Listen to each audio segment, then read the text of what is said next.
ranked ahead of everyone else? Yes, we'd have picked him with the first pick. But it was, the draft was very even, we felt, at the top, all the way through maybe 5 or 6. And it was very difficult. There was a lot of players we liked in this year's draft. And why did you pick him? What did you like about him? We like his size and length and rebounding and shooting, intelligence, character. I mean, there's a lot to like about Jason. He's going to be a terrific player, as are the other group of guys as well, drafted up high in this draft. Danny, we always like to talk about fit and everything else. He and Jaylen Brown, a couple of forwards, wings. I'm not even sure how we classify players anymore, but do you see those guys being able to sort of play together and complement each other? Yeah, I think they do. I think that we're all seeing the game, the way the game has evolved, and you really can't have too many versatile players that can play multiple defensive positions. And I think that we, in Jason and in Shemi and Kadeem Allen and Jabari Bird, they all sort of fit that category. They can, we have the three of them are swing or wing players, and Shemi can play some of the 4, and Jason can play some of the 4. We think in time. That's the way the game is headed. I'll just sneak in a second one here if I can. Semi, a lot of mocks had him sort of toward the end of the first round. Were you surprised that he was there at 37? And what did you like about his game? We were very excited that he was still there for us. We're big fans. He's a great kid and has a great work ethic, and again, very high character. He can shoot, and we needed a guy like him. Sometimes when we didn't have a guy like Jay Crowder, it got thin at those positions, and he gives us more depth with a 245-pound body that can make threes. Danny, there were reports going into the draft that you guys were looking to acquire Kristaps Porzingis from the Knicks. How close did that deal get to going down, and what were the roadblocks that prevented it from? I don't comment on trade rumors. I will say this, that it was a little blown out of proportion, but I'll just leave it at that. A lot more talk by you guys. Not to talk about any specific trade rumor, but do you consider your trading period over, or could there still be trades you pursue as you head into free agency? Oh yeah, no, I think July is the busiest time of the year, and so yeah, we anticipate being very active and continuing to try to improve our roster. Wake up, man! You're like falling asleep. You've made big trades around draft time, last championship. Were you considering making a move? Is that Was I considering making a move? Is that your question? Go broke. You've been known. Get champion. Like Minnesota went for veteran. Is that something that you had as part of your thinking? Sure, we looked at whenever there's good players that are available, and we listen very closely to what the offers are. Sure. Did it happen tonight? Yeah. Yeah, there was a lot of discussion. I mean, listen, you guys, it's a very active time. I mean, they're just on the phone constantly, talking with every team and about all players, and it goes very fast. But yeah, there's a lot of conversation all the time around draft. Danny, when it comes to, again, just the trades and moves you guys can make this summer, how much does it factor in when you're balancing when to make those moves, just keeping that salary cap space open you guys have enabled for yourself for the summer, just in terms of matching salaries, and maybe is it easier for you guys to make a trade later in the summer after you've used that salary cap space? That's a good question, Brian. I think that, that's it. Both he has its benefits to do it before and benefits to do it after. So it certainly hasn't closed a window that we didn't do it tonight. There's still a window open for trade opportunities for us in July. Do I have to? Hi, Danny. Good to see Gary? you. Did you write something bad about me recently? No, I never write Okay. anything bad about you, Danny. Are you a better team? Somebody told me something. Yeah, Dan. because you don't read. Of course, the- I know. never read it. Yeah, but you never read the Globe. Are you a better team than you were 3 hours ago? Of course. Yeah. And the salary cap adjustment that's lower than everyone thought it would be. How does it affect you guys? That hurts. Hurt a little bit. A little bit? Yeah. Little sting, but we've been preparing for a long time, and but that's going to make it a little more challenging. You'll have to shuffle some roster guys, make some moves. You'll probably have to make an extra move. Yeah, we'll be able to fix it. Okay. Yeah, we're in foul trouble right now, but we'll be back. Back in the second half.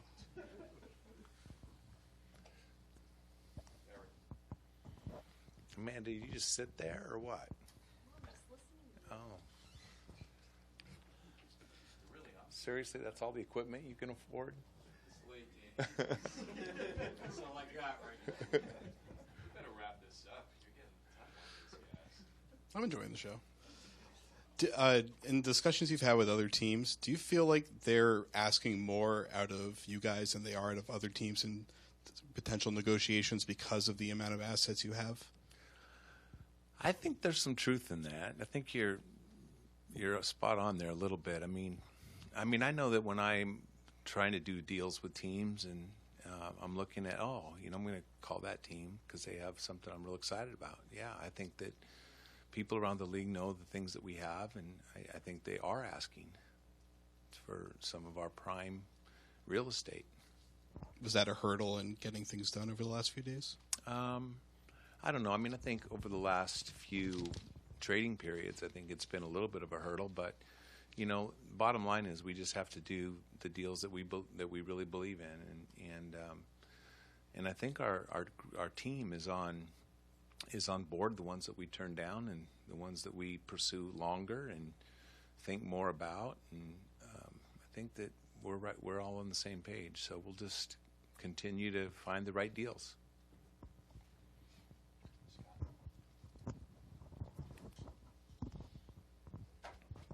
Danny, on lottery night when you guys got the number 1 overall pick, was this a situation that you right away kind of viewed as a best case scenario? Did you view Jason that night, because you've been working on this stuff forever, did you view Jason that night as a guy who was going to be your number 1 target and then maybe get an extra pick out of it down the road, or is it something that kind of evolved?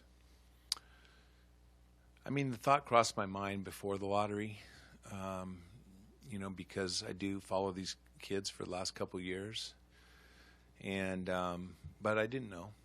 I didn't know what would evolve, and but yeah, Jason was one of the players, one of a handful of players that we were really high on and excited about.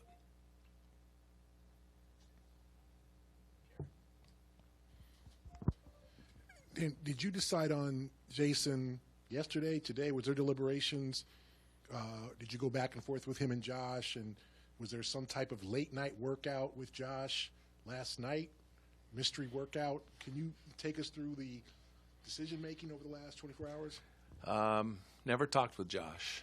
No one in our organization did. I know someone wrote that was different, but that's not the case. They canceled a workout on us when we flew out to Sacramento, and they just decided to cancel it as Brad and I and Mike Zarin flew cross country. So there was something that he didn't want to play for the Celtics. In spite of that, we've watched Josh for 2 years, and we're fans. He's a terrific kid and a good player. So we tried not to overreact to those kinds of things and make a big deal of it. Agents and players have all sorts of motivations to get to certain places. As you know, we've seen in the past. You remember last year, Chris Dunn didn't want to come here. We didn't hold it against him. We felt like we were just taking the player that we wanted. But and I think the same thing this time. I don't think we were trying to penalize Josh too much, but we didn't get to see him or talk to him face to face. So did that count him out entirely after No. he canceled the workout? No. Oh, there was thoughts. No. Oh, there were thoughts. Yeah, I was mad. I flew across country. You kidding me? I had to get up at 4 o'clock and fly back home. So yeah, what'd you do in Sacramento, Dan? I don't know. There's nothing to do in Sacramento. Yeah. Thank you. That could get me in trouble there. Any final questions? As you fielded offers or searched for offers, trade opportunities today, was your intention with the number 3 pick to keep the player, or do you ever consider scenarios where you would have parted with the player you ended up drafting? I mean, listen, you consider, I wish I could say, with every player that we didn't consider trading players, but that's just the nature of my job. So, there's discussion with everybody, but that doesn't mean that that's our intention. I mean, we never intended to trade this pick. It was always our intention to keep it. But,